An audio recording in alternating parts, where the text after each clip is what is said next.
I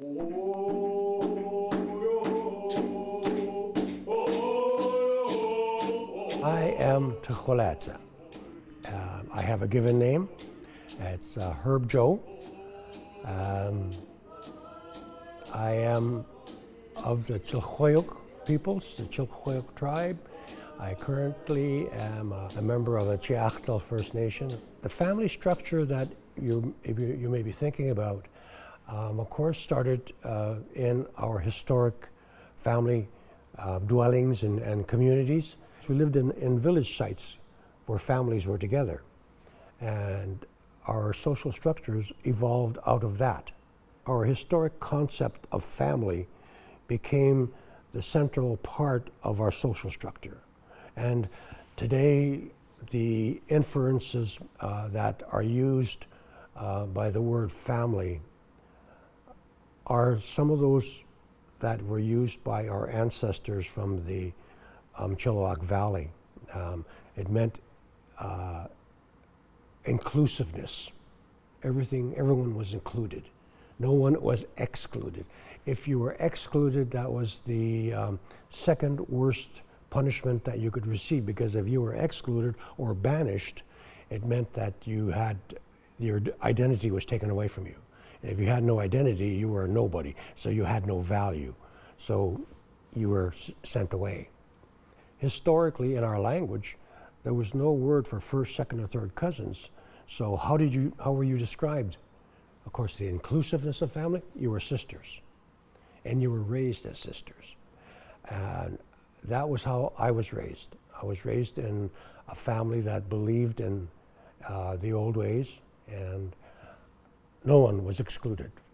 I can remember, like, for instance, my grandmother, her name was Lena. She was the oldest of 8 daughters, and she died 6 months after my mom was born.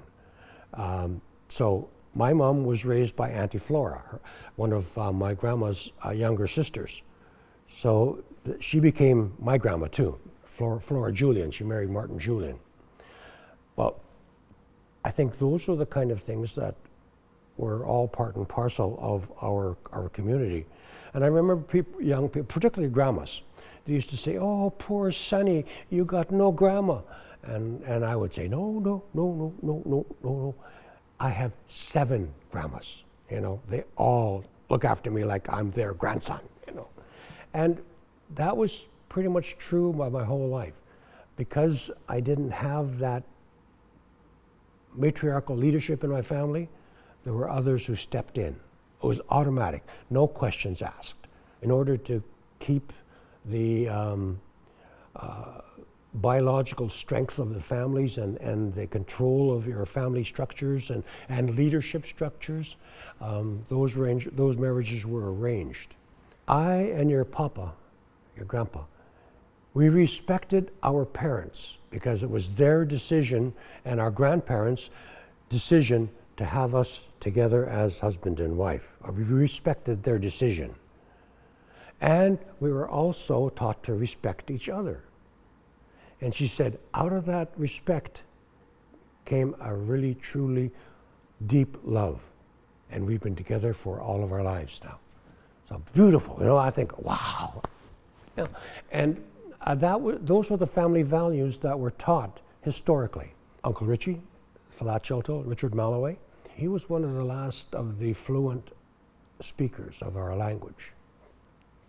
And if you learn our language, then you understand the concept of family that was derived out of the evolution of our communities. And the Chilkoyuk people gradually moved down the valley to where we are today. The old teachings tell us that each of us are born unique and special individuals, and we struggle through our lives because that was a task that was given to us by Creator.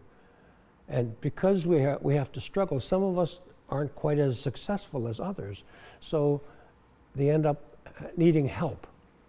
So the family chips in and helps them, and particularly young people who have children, and they're not able to, for various reasons, able to look after their children in an appropriate way.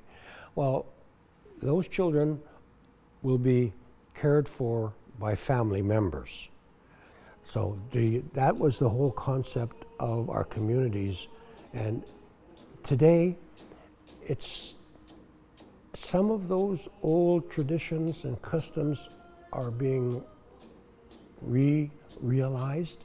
So a lot of our younger folks are saying, we need to have those traditions and customs returned to us. And